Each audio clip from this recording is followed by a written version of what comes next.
Ya Bapa, kami mengucap syukur kembali pagi ini untuk napas kehidupan serta berikan kami kekuatan kesehatan.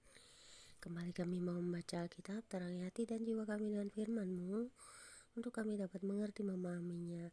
Terima kasih Bapa di surga dengan roh-Mu yang suci, yang kudus. Setiap hari kami dapat diterangi hati dan jiwa kami dengan firman-Mu. Haleluya, kami sambut dengan sukacita. Amin. Pembacaan Alkitab pagi hari ini terambil dari Bilangan 1 ayat 1 hingga dengan ayat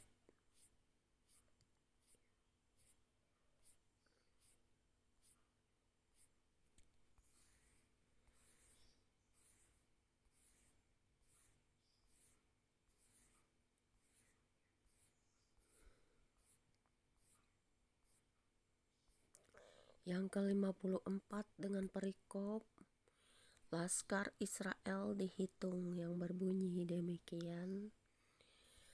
Tuhan berfirman kepada Musa di padang gurun Sinai dalam kemah pertemuan pada tanggal 1 bulan yang kedua dalam tahun yang kedua sesudah mereka keluar dari tanah Mesir. Itulah jumlah segenap umat Israel menurut kaum-kaum yang ada dalam setiap suku mereka. Dan catatlah nama semua laki-laki di Israel yang berumur 20 tahun ke atas dan yang sanggup berperang, orang demi orang. Engkau ini beserta Harun harus mencatat mereka menurut pasukannya masing-masing. Dari tiap-tiap suku harus ada satu orang yang mendampingi kamu, yakni orang yang menjadi kepala dari suku yang diwakilinya itu. Dan inilah nama semua orang yang harus mendampingi kamu. Dari suku Ruben, Elizur bin Shidiur. Dari suku Simeon, Selumiel bin Yurisyadai. Dari suku Yehuda, Nahasan bin Aminadab. Dari suku Isakar, Nathanael bin Suar. Dari suku Zebulun, Eliab bin Helon. Dari keturunan Yusuf, Elisama bin Amihud. Dari suku Efraim dan Gamaliel bin Pedazur. Dari suku Manasye. Dari suku Benyamin, Abidan bin Gideoni. Dari suku Dan, Ahiezer bin Amisyadai. Dari suku Asyer, Pagiel bin Okran. Dari suku Gad, Eliasab bin Rehuel. Dari suku Naftali, Ahira bin Enan. Itulah orang-orang yang dipilih dari umat itu masing-masing sebagai pemimpin dari suku bapak leluhurnya. Mereka inilah kepala-kepala pasukan Israel. Lalu Musa dan Harun memanggil orang-orang yang tertunjuk namanya itu. Dan pada tanggal 1 bulan yang kedua mereka menyuruh segenap umat berkumpul.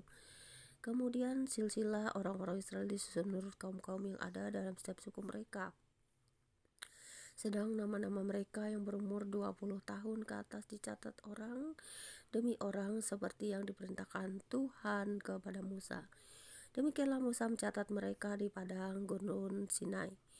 Ketika silsilah Bani Ruben, yaitu keturunan anak sulung Israel, disusun menurut kaum-kaum yang ada dalam suku mereka, maka dicatatlah nama semua laki-laki yang berumur 20 tahun ke atas, semua orang yang sanggup berperang, orang demi orang. Jumlah yang dicatat dari suku Ruben ada 46.500 orang.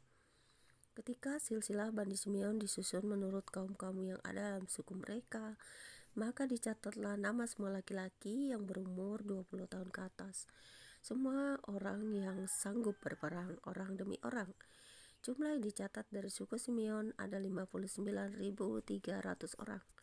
Ketika silsilah Bani Gad disusun menurut kaum-kaum yang ada dalam suku mereka, maka dicatatlah nama orang-orang yang berumur 20 tahun ke atas, semua orang yang sanggup berperang. Jumlah yang dicatat dari suku Gad ada 45.650 orang.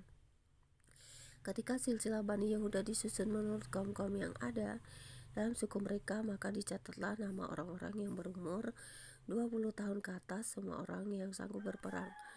Jumlah yang dicatat dari suku Yehuda ada 74.600 orang.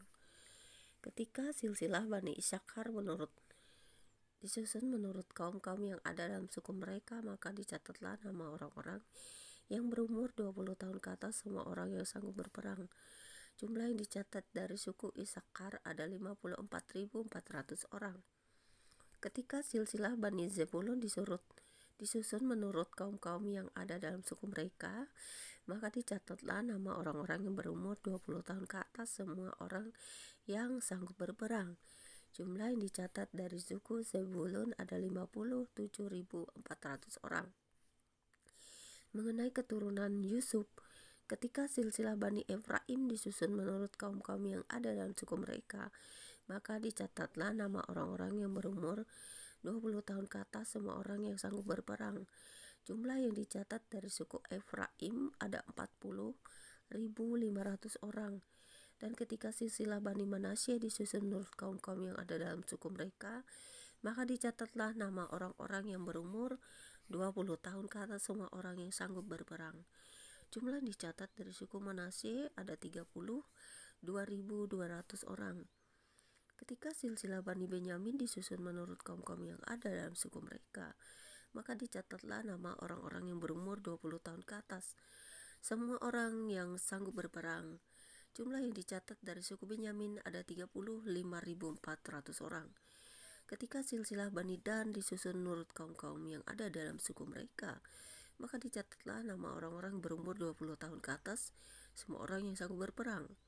Jumlah yang dicatat dari suku Dan ada 62.700 orang. Ketika silsilah Bani Asyir disusun menurut kaum-kaum yang ada dalam suku mereka, maka dicatatlah nama orang-orang berumur 20 tahun ke atas, semua orang yang sanggup berperang. Jumlah yang dicatat dari suku Asyir ada 41.500 orang. Ketika silsilah Bani Naphtali disusun menurut kaum-kaum yang ada dalam suku mereka, maka dicatatlah nama orang-orang berumur 20 tahun ke atas, semua orang yang sanggup berperang. Jumlah yang dicatat dari suku Naphtali ada 53.400 orang. Itulah jumlah orang-orang yang dicatat oleh Musa dengan Harun dan dengan ke-12 pemimpin Israel yang masing-masing mewakili sukunya. Jadi semua orang Israel yang dicatat menurut suku-suku mereka, yaitu orang-orang yang berumur 20 tahun ke atas dan yang sanggup berperang di antara orang Israel, berjumlah 603.550 orang. Tetapi mereka yang menurut suku bapa leluhurnya termasuk orang Lewi tidak turut dicatat bersama-sama dengan mereka itu, sebab Tuhan telah berfirman kepada Musa, "Hanya suku Lewi janganlah kau catat, dan janganlah kau hitung jumlahnya bersama-sama dengan orang Israel. Tetapi tugaskanlah mereka untuk mengawasi kemah suci, tempat hukum Tuhan, hukum Allah, dengan segala perabotan dan perlengkapannya. Mereka harus mengangkat kemah suci dengan segala perabotannya. Mereka harus mengurusnya dan harus berkemah di sekelilingnya. Apabila berangkat, kemah suci harus dibongkar oleh orang Lewi. Dan apabila berkemah, kemah suci harus dipasang oleh mereka, sedang orang awam yang mendekat harus dihukum mati. Orang Israel haruslah berkemah masing-masing di tempat perkemahannya, dan masing-masing dekat panji-panjinya menurut pasukan mereka.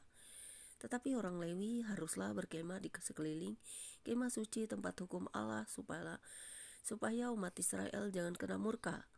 Orang Lewi haruslah memelihara kemah suci, tempat hukum itu. Maka orang Israel berbuat demikian tepat seperti yang diperintahkan Tuhan kepada Musa.